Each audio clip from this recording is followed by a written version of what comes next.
सहारनपुर के थाना क्षेत्र नानौता ग्राम माधोपुर में रिजवाहे की पटरी के पास एक व्यक्ति का शव मिलने से क्षेत्र में सनसनी फैल गई, जिसकी सूचना मिलते ही थाना प्रभारी नानौता द्वारा फोरेंसिक टीम सहित मौके पर पहुंचकर शव को कब्जे में लेकर पोस्टमार्टम के लिए भिजवाया। मृतक की पहचान 30 वर्षीय तौसीफ निवासी माधोपुर के रूप में हुई। पुलिस मामले की जांच में जुट गई है। आज थाना ननौता को सूचना प्राप्त होती है कि ग्राम माधोपुर में रजवाहे की पटरी के पास एक व्यक्ति का शव मिलता है और पास ही उसकी मोटरसाइकिल भी मिलती है।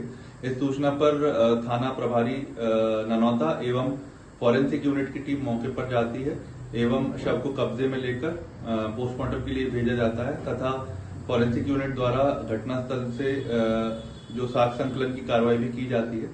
परिजनों को सूचित कर दिया जाता है। मृतक जो है वो ग्राम माधोपुर का ही रहने वाला है। इसमें अभी तक कोई भी तहरीर प्राप्त नहीं हुई है और पोस्टमार्टम की रिपोर्ट आने के बाद और तहरीर के बाद आवश्यक विधिक कार्रवाई अमल में लाई जाएगी। सहारनपुर में ऑपरेशन सिंदूर की सफलता के बाद भारतीय सेना को सम्मान देने की दृष्टि से आज महानगर में भव्य तिरंगा यात्रा निकाली गई। तिरंगा यात्रा का शुभारंभ भाजपा प्रदेश उपाध्यक्ष कांता करदम, यूपी सीट को चेयरमैन वाईपी सिंह, विधायक राजीव गुम्बर, महापौर डॉक्टर अजय कुमार सिंह, भाजपा महानगर अध्यक्ष शीतल बिश्नोई ने अग्रवाल धर्मशाला से किया। बड़ी संख्या में महिलाएं एवं पुरुष हाथों में तिरंगा लिए भारत माता की जय, वंदे मातरम और भारतीय सेना जिंदाबाद के नारे लगाते चले। तिरंगा यात्रा का रास्ते में विभिन्न जगहों पर पुष्प वर्षा के साथ स्वागत किया गया। तिरंगा यात्रा में भारत माता और भारतीय सैनिकों की झांकी विशेष आकर्षण रही। तिरंगा यात्रा का समापन सरदार किरणजीत सिंह सिंधु ने घंटाघर पर शहीद ए आजम भगत सिंह की प्रतिमा पर माल्यार्पण के साथ किया।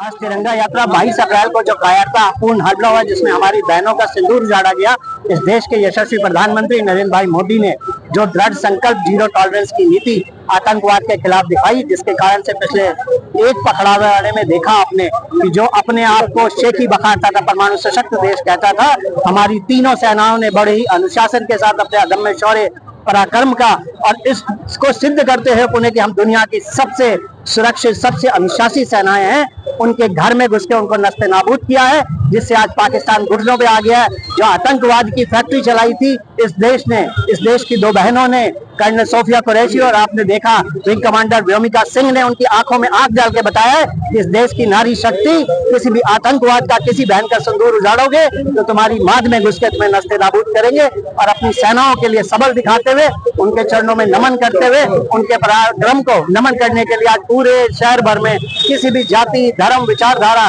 उस सब के ऊपर जाकर आज हजारों की संख्या में मातृशक्ति, सैनिक, एनसीसी कैडेट और आम जन शामिल हुए और यह तिरंगा यात्रा इस क्रम में निकाली गई। सहारनपुर में जिलाधिकारी मनीष बंसल द्वारा तहसील बेहट में आयोजित संपूर्ण समाधान दिवस में आए हुए लोगों की शिकायतों को सुनकर संबंधित अधिकारियों को शीघ्र निस्तारण कराने के निर्देश दिए। उन्होंने कहा कि भूमि संबंधी विवादों के निस्तारण हेतु राजस्व और पुलिस की संयुक्त टीम गठित कर समय से कार्यवाही की जाए। उन्होंने समस्त जिला स्तरीय अधिकारियों को निर्देश दिए कि शासन की मंशा के अनुरूप जो समय सीमा समस्याओं के निस्तारण की दी गई है, उसी के अनुरूप गुणवत्तापूर्ण निस्तारण कराएं।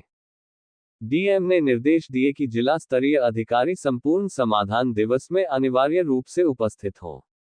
उन्होंने अधिकारियों को निर्देशित किया कि शिकायत निस्तारण के प्रति संवेदनशीलता दिखाएं और मानवीय दृष्टिकोण अपनाते हुए समस्याओं का समयबद्धता से गुणवत्तापूर्ण निस्तारण सुनिश्चित करें। शिकायतों के निस्तारण में लापरवाही बरतने वालों के विरुद्ध कड़ी कार्यवाही की जाएगी। वरिष्ठ पुलिस अधीक्षक रोहित सिंह सजवान ने पुलिस विभाग से संबंधित शिकायतों के निस्तारण के संदर्भ में कहा कि शिकायतों का गुणवत्ता एवं समयबद्धता के साथ निस्तारण किया जाए। सहारनपुर में नवप्रयास जागृति उत्थान सेवा समिति एवं मैक्स इंटरनेशनल स्कूल संयुक्त तत्वाधान में जल ही जीवन है पक्षियों के लिए चलाई जा रही मुहिम की सराहना करते हुए प्रदेश मंत्री अमित खुल्लर ने कहा, जो बच्चे पक्षियों को पानी दे रहे हैं, उन सभी बच्चों को पक्षियों के लिए मेरी तरफ से निःशुल्क पक्षियों के लिए आहार की व्यवस्था कराई जाएगी। आज उसी कड़ी में नव प्रयास जागृति उत्थान सेवा समिति के प्रदेश मंत्री Amit Khullar max international school पहुंचे, जहां पर चलाई जा रही मुहिम जल ही जीवन है की सराहना करते हुए मैक्स इंटरनेशनल स्कूल के तमाम स्कूली बच्चों को पक्षियों के लिए निःशुल्क आहार के पैकेट वितरण किया। उन्होंने कहा, उड़ते हुए पंछियों की प्यास बुझाने एक बहुत ही अच्छा कार्य है। मुहिम अध्यक्ष सुरैया कौसर ने कहा, इस तरह की मुहिम समय समय पर आयोजित होती रहनी चाहिए। जैसा कि आप सभी को मालूम ही है, अभी कुछ दिन पहले हमने एक मुहिम की शुरुआत की है अपनी बड़ी बहन और मैक्स इंटरनेशनल स्कूल की प्रधानाचार्य सुरैया कौसर जी की अध्यक्षता में जल ही जीवन है पक्षियों के लिए हमने एक मुहिम शुरुआत की है, जिसमें हम लोग स्कूलों में जाकर बच्चों को जागरूक करने का काम कर रहे हैं। मिट्टी के बर्तन भी साथ में हम लोग निःशुल्क वितरण कर रहे हैं। आज उसी की श्रृंखला में मेरे साथ मेरे प्रदेश के मंत्री और प्रमुख समाज सेवी अमित खुल्लर जी ने एक रात बहुत ही अच्छी घोषणा करी है। उनका कहना था, जो बच्चे स्कूल के फोटो भेज रहे हैं उन बच्चों को कबूतरों के लिए और पक्षियों के लिए खाने का राशन प्रोवाइड कराया जाएगा। आज उसी श्रृंखला में हम लोगों ने जो प्रथम स्थान अभी तक की दिया है वो हमने मैक्स इंटरनेशनल स्कूल को दिया है, और मैक्स इंटरनेशनल स्कूल के बच्चे बहुत ही सराहनीय कार्य कर रहे हैं, जिसके लिए मैं उनकी बड़ी बड़ी प्रशंसा करता हूं। और मैं इसके लिए मेन सर अपनी प्रमुख समाज सेविका और बड़ी बहन और मैक्स इंटरनेशनल स्कूल की प्रिंसिपल सुरैया कौसर जी को देना चाहूंगा, जिसका एक बहुत ही अच्छा जीता जागता उदाहरण हम लोग को देखने को मिल रहा है। बच्चों के अंदर किस तरह का उत्साह है, बहुत ही अच्छे बच्चे। और मुझे